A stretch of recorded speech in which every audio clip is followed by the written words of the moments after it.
السلام علیکم۔ حضرت عمر فاروق رضی اللہ عنہ اور نئی دلہن کا واقعہ۔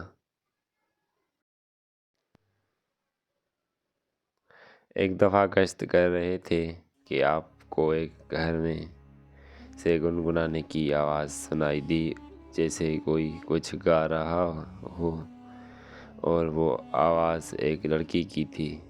آپ رضی اللہ تعالیٰ عنہ گھر پر آئے، دستک دی اور پوچھا کہ گھر کے اندر کون ہے، تو وہ لڑکی امیر مومنین کی آواز پہچان گئی اور رعب کی وجہ سے سہم گئی۔ وہ اتنا ڈر گئی کہ جواب نہ دے سکی۔ اس کے جواب نہ دینے سے آپ نے ذرا ڈانٹ کے آواز دی کہ اس گھر کے اندر کون ہے۔ لڑکی اور ذرا ڈر گئی اور کوئی جواب نہ دیا، تو حضرت عمر فاروق رضی اللہ تعالیٰ عنہ گھر میں داخل ہوئے تاکہ دیکھ سکے کہ اندر کیا بات ہے۔ گھر میں داخل ہو کر معلوم ہوا کہ گھر میں ایک نوجوان لڑکی ہے اور اس کے علاوہ پورے گھر میں کوئی نہیں تھا۔ تو آپ رضی تعالیٰ عنہ نے پوچھا کہ اے لڑکی، تو کون ہے اور کیوں گا رہی ہے؟ تجھے معلوم نہیں کہ اسلام نے عورت کی آواز کو بھی پردے کا حکم دیا ہے؟ عورت کو آواز تو اتنے زور سے بول رہی تھی کہ تیری آواز گھر سے باہر تک سنائی دے رہی تھی۔ کیا تو نہیں سمجھتی کہ تو ایسا کرنے سے گناہ گار ہوئی ہے؟ آپ اس لڑکی نے زراعت کی سے بھی بھروسہ تھا کہ فاروق اعظم رضی اللہ تعالیٰ عنہ عادل کامل ہے، میں جو کہوں گی وہ کبھی بھی جذبات میں آ کر فیصلہ نہیں کریں گے۔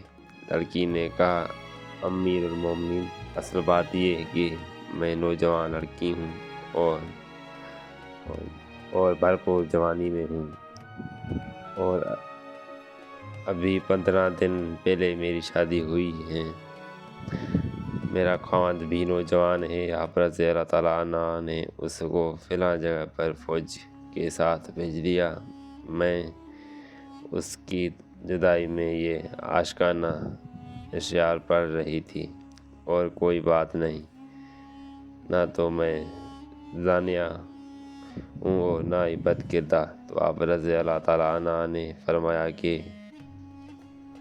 تیری الجھن بتا رہی ہے کہ حقیقتاً بات یہ ہے۔ پھر آپ رضی اللہ تعالیٰ عنہ ابی اہلیہ کے پاس آئے اور پوچھا، اگر لڑکی کی شادی ہو اور نوجوان ہو اور اس کا خاوند بھی نوجوان ہو اور دونوں میں جدائی کر دی جائے تو کتنے دن تک جدا رہ سکتے ہیں؟ تو آپ کی زوجہ نے فرمایا، 3 مہینے سے زیادہ نوجوان لڑکی صبر نہیں کر سکتی۔ یہ الگ چیز ہے کہ اس کا دین مضبوط ہو، اس میں حیا ہو، اور وہ اپنے اخلاق کی وجہ سے گناہ سے دور ہیں۔ تو فاروق رضی اللہ تعالیٰ عنہ نے یہ سن کر فوراً حکم نامہ جاری کیا کہ جن شادی شدہ نوجوانوں کو جنگ پر بھیجا گیا ہے انہیں 3 مہینے کے اندر واپس کیا جائے اور ان کی جگہ دوسرے سپاہیوں کو بھیج دیا جائے۔ حضرت عمر فاروق رضی اللہ عنہ کی یہ جاری کردہ اس قانون پر آج تک عمل درآمد ہو رہا ہے۔